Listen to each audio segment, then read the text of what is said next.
Bom dia a todos e a todas. Eu sou o Gustavo Feijão, PCNP de História da Diretoria de Ensino Região Marília, e nós estamos aqui mais uma vez para um ATPC, desculpem, da Via Diretoria, e nosso tema que nós trabalharemos hoje é voltado para a educação para as relações étnico-raciais, tá? A ideia é fazer uma reflexão e ações voltadas para uma educação libertadora, tá? E dentro desse contexto, aproveitando o mês de abril, né, nós vamos dar esse pontapé inicial para pensarmos criticamente as datas que nós celebramos ícones dentro da questão do nacional, do que é o Brasil, né? Por exemplo, em abril, geralmente nas escolas é o mês que os professores, as professoras vão trabalhar o Dia do Índio, né? E por que nós devemos repensar essa ideia do Dia do Índio, né?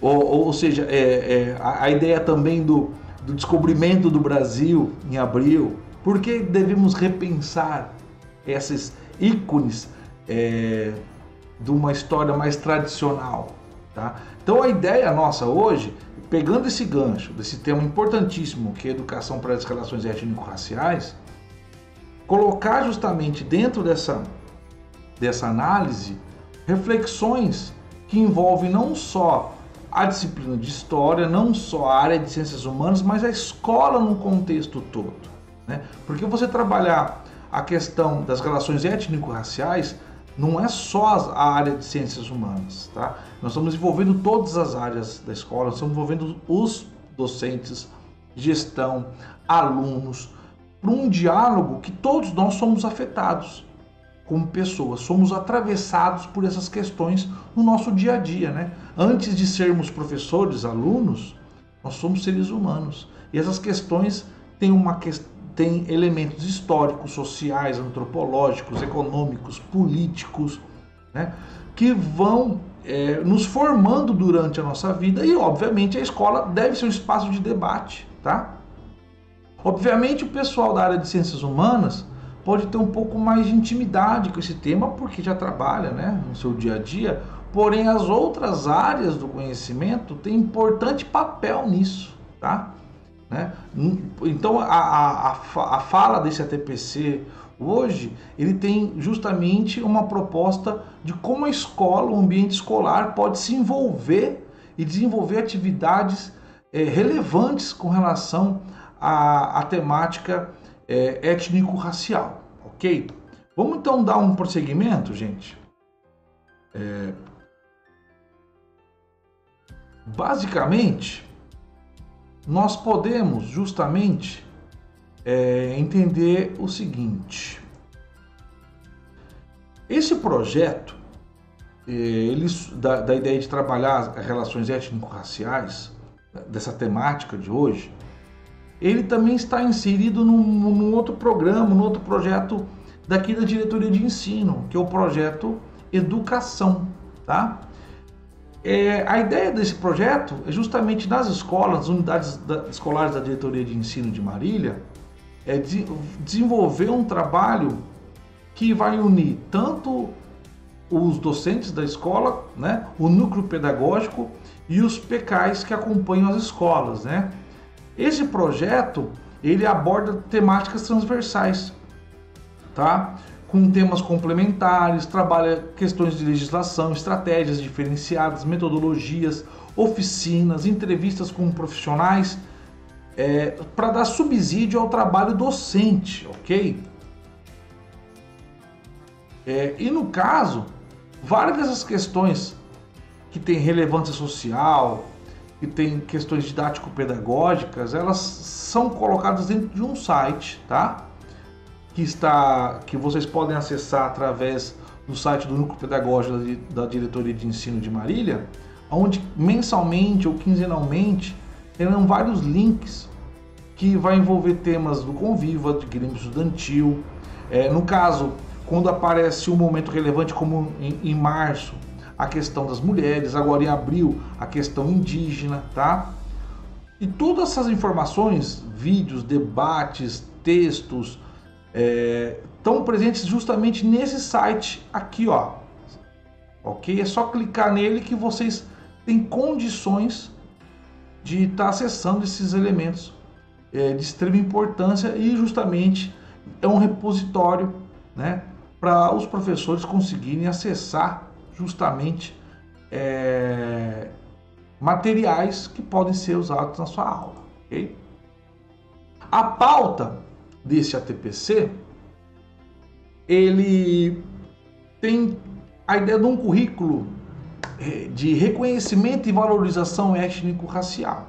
Então, quais são os passos que nós vamos seguir hoje? Ó, vamos fazer uma contextualização histórica, vamos falar sobre os marcos legais, a relevância da temática indígena no ensino de história e propostas de projetos para que se trabalhe essa educação para as relações étnico-raciais nas escolas. 2 desses projetos já foram trabalhados há alguns anos aqui, já são trabalhados, melhor dizendo, pela diretoria de ensino, né, como sugestão, que é o Agosto Indígena e o Novembro Africano, né, que nós vamos explanar um pouquinho como sugestão, tá, gente? Tudo é importante aqui lembrar a todos que o que nós vamos propor aqui são sugestões, reflexões, ok? Cada escola tem a sua autonomia para estar abordando essas questões de maneiras diversificadas, incluindo, fazendo parcerias, tá? Então as escolas, dentro do seu cotidiano, dentro da sua dinâmica, ela tem liberdade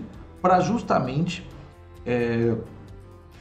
casar essas questões com o plano escolar, tá? E com o cotidiano da escola. O importante é que seja trabalhado de alguma maneira, tá bom? Beleza? Vamos lá, vamos adiante.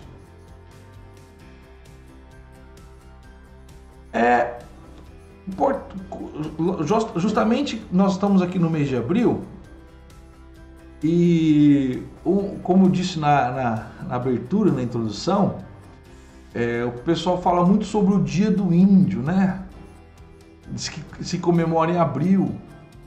E essa é uma questão muito importante, porque as comunidades tribais, né, indígenas do Brasil não reconhecem esse Dia do Índio comemorado em abril, porque se entende que foi uma data estabelecida justamente pelos brancos, pelos colonizadores, os descendentes dos colonizadores, tá?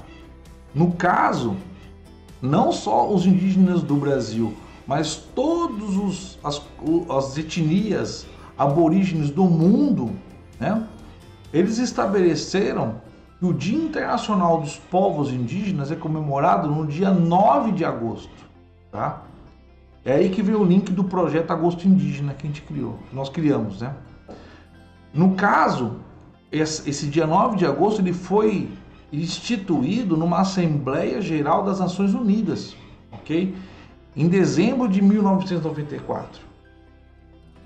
E foi estabelecido, inclusive, as décadas de repensar a questão indígena aborígene ao redor do globo, né?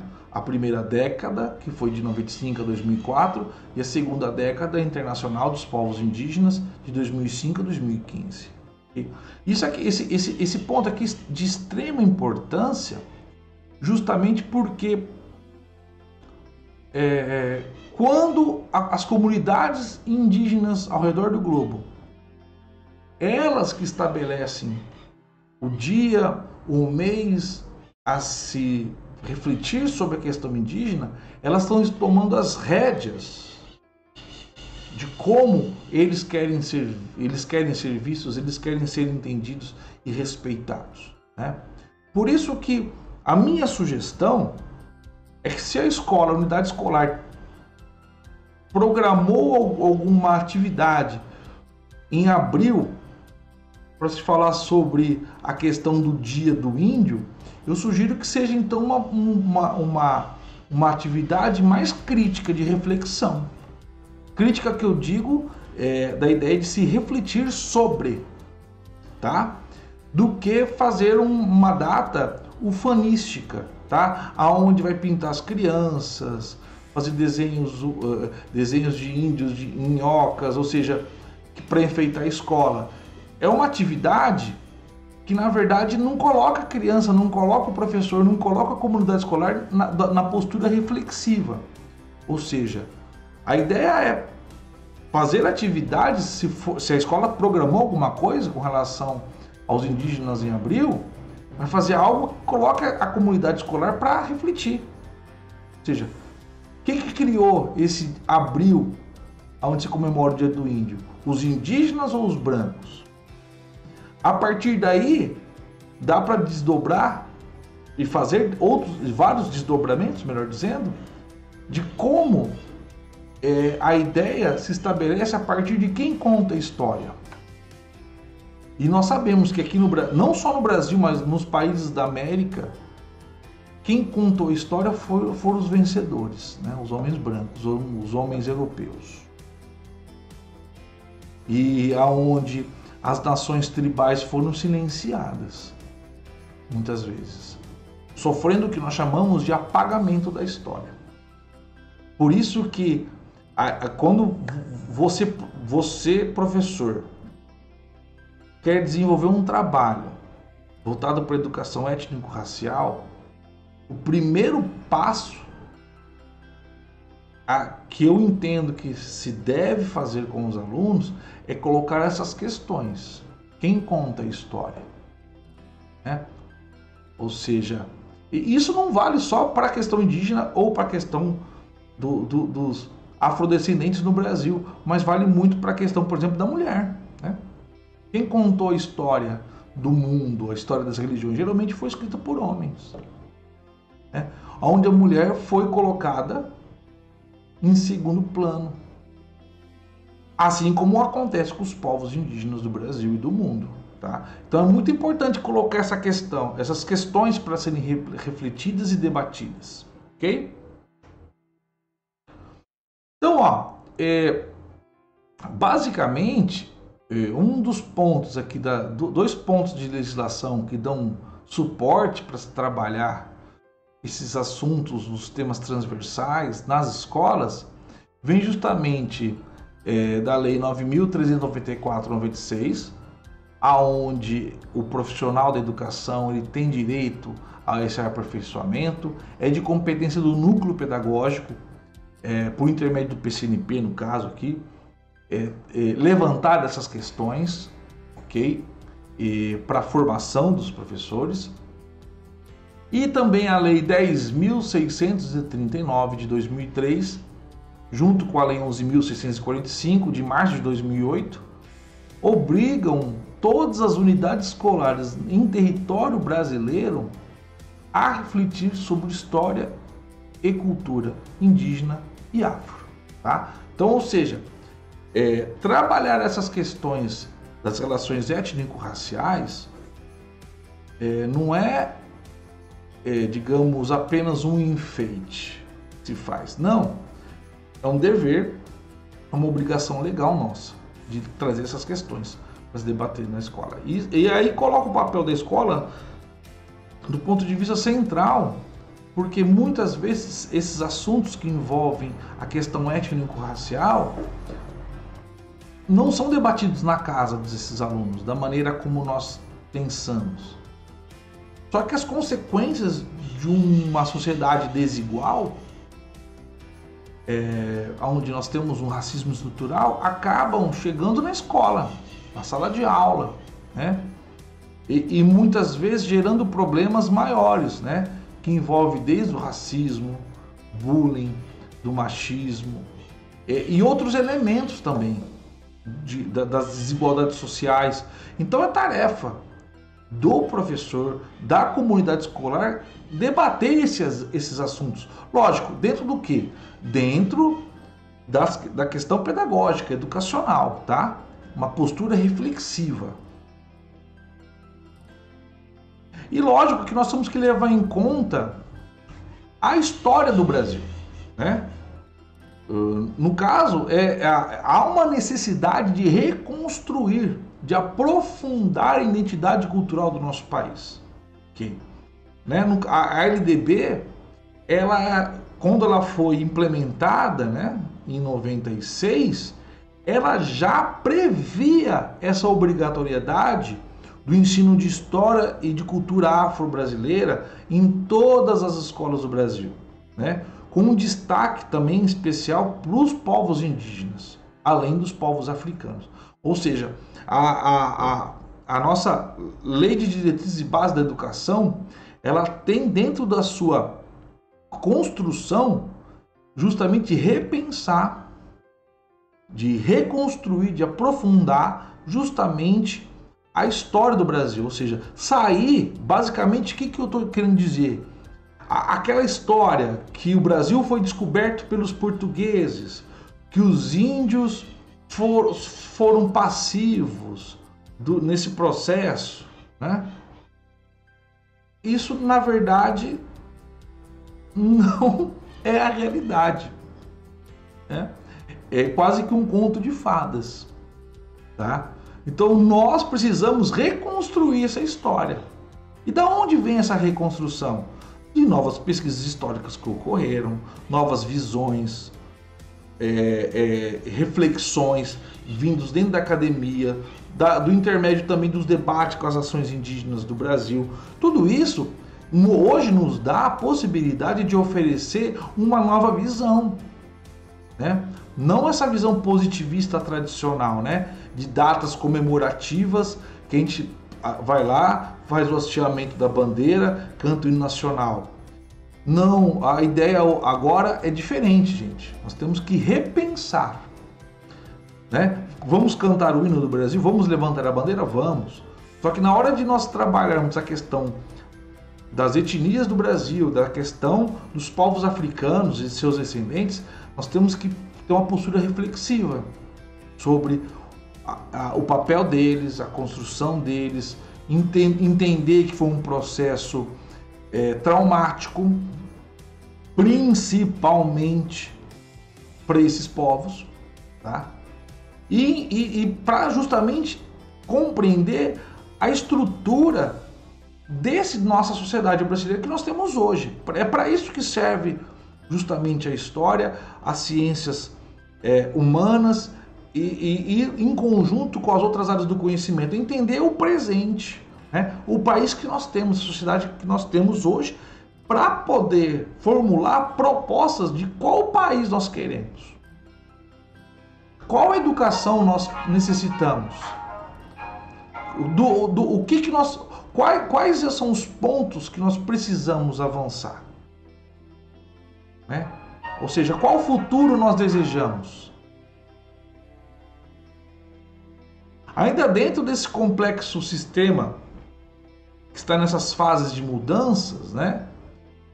Nós temos grandes desafios para implementar a temática indígena e africana nas escolas de ensino fundamental e médio no Brasil, né? Então, ou seja, essa fase de mudanças para justamente fazer realmente real um ensino étnico, racial, realmente que tenha valor, ele vai precisar se adaptar às realidades que nós temos hoje também, tá? Não é uma tarefa fácil, tá? Mas como eu sempre digo, né? Ninguém faz 42 quilômetros de uma maratona num piscar de olhos, começa com um passo, né? Então nós temos que entender assim, se nós levarmos para a escola esse debate sobre a questão, agora em abril, né? Repensando a questão indígena, né? Por que não falar em Dia do Índio? Uma questão simples. Mas só de começar com essa questão simples, você movimenta reflexões, né, dentro da sua unidade escolar. Justamente por quê? Porque o Brasil é um país multicultural, né? Nós temos diversos povos e línguas, né? Nós temos uma concentração, infelizmente, de uma realidade cultural que muitas vezes não condiz com as comunidades indígenas e africanas que foram trazidas para cá, né? No caso ainda das ações dos povos africanos que foram através do tráfico negreiro, né? E hoje os descendentes tanto dos povos indígenas como dos africanos que aqui foram trazidos pela força, né, pela brutalidade, nós temos uma sociedade desigual, né? Nós temos um resultado de 350 anos de escravidão, de centenas de anos de colonização. Nós temos justamente o que? Uma sociedade aonde a fala, né, o local de fala para essas comunidades, para esses descendentes, ele não é igual ao lugar de fala dos descendentes da cultura branca, dos imigrantes que vieram aqui, no caso principalmente dos portugueses e europeus, tá? Então, ou seja, é uma questão importante a gente trazer essa relevância, esse debate para dentro da escola. Uma outra coisa também que abordar a história desses povos indígenas não é uma tarefa fácil, tá? É muito importante também colocar isso. Porque nós teríamos que pensar de maneira interdisciplinar. Porque quando você estuda a história da educação brasileira, né, o projeto educacional nunca foi pensado de maneira interdisciplinar ou multicultural. Nunca foi pensado assim, tá? Então, para que nós possamos trabalhar essas questões na escola, nós temos que também ter em mente essa contextualização, tá? Que é um processo que precisa de mudanças, né? Que os professores precisam, de certa maneira, contextualizar essa história do Brasil, o panorama geral, né? E por quê? Por que que as vozes dos descendentes dos povos indígenas, os descendentes dos povos africanos, por que que eles foram excluídos desse eixo central dessa narrativa que conta a história do Brasil?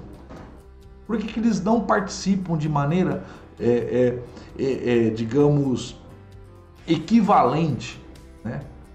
Nas assembleias, nos discursos, nos livros de história, na educação, né? Até mesmo nas atividades que envolvem propagandas publicitárias e tudo mais. Por que que não há mesmo peso, né? Por que que se dá mais, digamos, canal para uns e não para outros, tá? Então, essa é uma questão que nós temos que refletir. Inclusive, isso afeta muito a questão até mesmo do padrão de beleza, né? Ou seja, quando você vê as crianças na escola, os adolescentes, tentando fazer seus penteados, roupas, se parecerem muito com ícones, por exemplo, da cultura internacional, um exemplo, né? De artistas, de pessoas, celebridades norte-americanas. Por que que nossas crianças querem então alisar o cabelo, vestir mesmas roupas? Ou seja, porque é o ícone que eles têm. Muitas vezes também a não valorização do seu eu, né? Das várias formas de beleza, de se enxergar as diferentes matizes, né, culturais. Por que que não se valoriza isso também? A escola tem que ser esse ponto de reflexão também, ou seja, dos modismos que nos cercam, das tendências. E quando você vai refletir a questão que envolve as relações étnico-raciais, é um ponto de partida, inclusive. Ou seja, por que que o estereótipo, né, da pele branca, do cabelo liso, dos olhos claros, tem mais aceitação na nossa sociedade do que do cabelo crespo, da pele mais escura? Então, são questões importantes que nós temos que, lógico, com todo o tato, com todo o cuidado, tá? Porque isso não é só trabalhar a história, sociedade, não, você também mexe com o íntimo das pessoas, com questões que às vezes podem despertar sentimentos que muitas vezes não vão ser algo fácil de lidar. Por isso que o professor, a equipe pedagógica da escola, ela precisa sempre abordar essas temáticas com muito cuidado e sempre tentando trazer para o campo das ideias, da reflexão, né? Isso que é fundamental, não perdermos esse norte, ok? Vamos lá. E lógico que para analisar esse processo ao longo de todos esses anos, né? Por não dizer séculos, as contribuições das matrizes indígenas e africanas foram transformadas e existe uma prevalência da cultura europeia, já que culminou num processo de permanência de valores, se tornou uma cultura dominante que subjugou as demais no aprendizado brasileiro. Então, isso é fundamental para nós entendermos assim, da onde vem essa ideia da cultura europeia, essa predominância, né? De onde vem isso? Vamos dar um exemplo aqui, já analisando. Quando você olha essa imagem, né, da primeira missa no Brasil, de Vitor Meirelles, de 1860, né? A tela ela acaba retratando os portugueses colonizadores realizando a primeira missa no Brasil, logo após sua chegada e o descobrimento, tá? Entre aspas. Reparem, essa imagem dessa tela, ela foi reproduzida aos milhares, para não falar milhões, nos livros didáticos, nos programas de televisão, documentários, tudo. E aí as pessoas, dentro do seu imaginário coletivo, acreditam que, piamente, que isso foi a realidade. Então, ó, reparem que na própria estrutura do quadro, você tem ali o padre aos pés ali da cruz, do altar, adorando, louvando a Deus, enquanto os indígenas ao redor passivamente assistem aquela situação. Alguns com olhares desconfiados, como o índio mais aqui embaixo, né? Ó, se vocês olharem aqui, ó, ele está mais abaixo aqui, que está desconfiado, segurando a lança. Outros aqui mais no canto, meio que apontando, discutindo. Outros surpresos. Mas uma coisa que é interessante é que essa aqui é a visão, uma visão extremamente, como que eu poderia dizer, irreal, né? Porque não estou dizendo que não houve momentos de confraternização entre os povos indígenas daqui com os portugueses. Provavelmente houve vários momentos. Só que essa imagem, ela retrata justamente como se fosse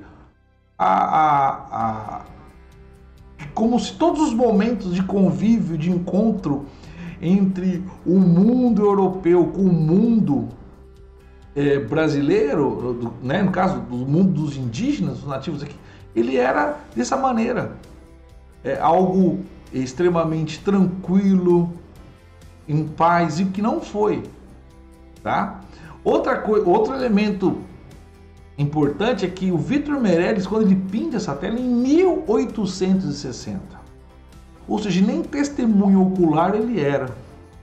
Então ele, como um pintor, ele retratou através dos pedidos, né, para ele produzir essa obra. Provavelmente ele foi contratado para fazer essa obra, mas ao mesmo tempo ele coloca na tela aquilo que ele acha que foi a primeira missa no Brasil. Então vocês estão vendo que olha como que o poder do discurso, da história e da reprodução de um mesmo, de uma mesma, como é que eu poderia dizer, de uma mesma narrativa, como ela vai criando uma cristalização do conhecimento, né? Ou seja, as pessoas acabam não se colocando como uma postura passiva perante a história e não acabam questionando. E essa ideia é muito importante porque ela retrata o que? A ideia do homem branco, né? A ideia de que o Brasil foi descoberto né? Ou seja, como se não havia nada que... Olha como que essa palavra descobrimento ela é complexa, né?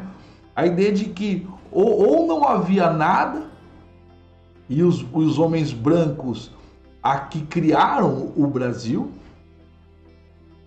e que os indígenas nem poderiam ser considerados pessoas ou seres humanos capazes de entrar nesse diálogo e dizer o seguinte: não, nós estávamos aqui antes. Ou seja, a ideia é que a construção, a invenção do Brasil é uma invenção branca, né, dos colonizadores. E isso foi, através da história, da educação no Brasil, isso foi disseminado como uma verdade estabelecida, que indiscutível. O que hoje nós podemos dizer que não, tá? Então, lógico que qual é a missão do professor, né, do educador? É jogar essa obra no lixo? Não, pelo contrário. Mas mostrar que, ó, nós temos esta visão. Em contrapartida, nós temos a visão também dos indígenas, que na época não foram ouvidos, e aí nós vamos passar essa outra visão para eles. Ok? Isso que é muito importante. Pessoal, eu vou deixar aqui com vocês a seguinte, uma seguinte proposta de desdobramento para vocês aí na escola, tá? O que eu quero, a proposta, né, que eu vou oferecer para todos, é que vocês aí nas suas unidades escolares formem grupos, né, se for possível, grupos interdisciplinares, tá? Que misturem as áreas, né? Um professor de história, de sociologia, de filosofia, de geografia, misturado com as outras áreas, e vocês debatam a seguinte questão, né? Quais são as visões tradicionais que são ensinadas na escola com relação aos indígenas, né? Quais são essas, que vocês levantem, façam esse debate. Quais são? Eu passei aqui, eu dei o exemplo dessa ideia do descobrimento, tá? Né? A ideia é que o Brasil, que não havia um Brasil aqui antes, que não haviam povos, a ideia de que o Brasil é essa invenção portuguesa, né? Ou seja, o Brasil só existe a partir que o homem branco aqui chegou. Essa é uma ideia, tá? Uma ideia de uma única visão, né, dos colonizadores. Debatam aí nesse desdobramento quais são outros fatos, outros elementos que também partem desse pressuposto da visão do colonizador, da visão do conquistador, né? Para justamente a gente começar a levantar essas demandas, ou seja, e também observar conceitos que foram reproduzidos à exaustão, que nós tomamos como verdade absoluta, mas que não são, né? Tá? Então, se vocês puderem fazer esse levantamento, no próximo ATPC, nós voltaremos aqui para fazer esses desdobramentos, tá? Colocando aqui essas questões, ok? Muito obrigado, aqui é o Gustavo Feijão da Diretoria de Ensino, e eu espero encontrar vocês no próximo ATPC, que esse assunto aqui não acabou ainda, tá bom? Beijão!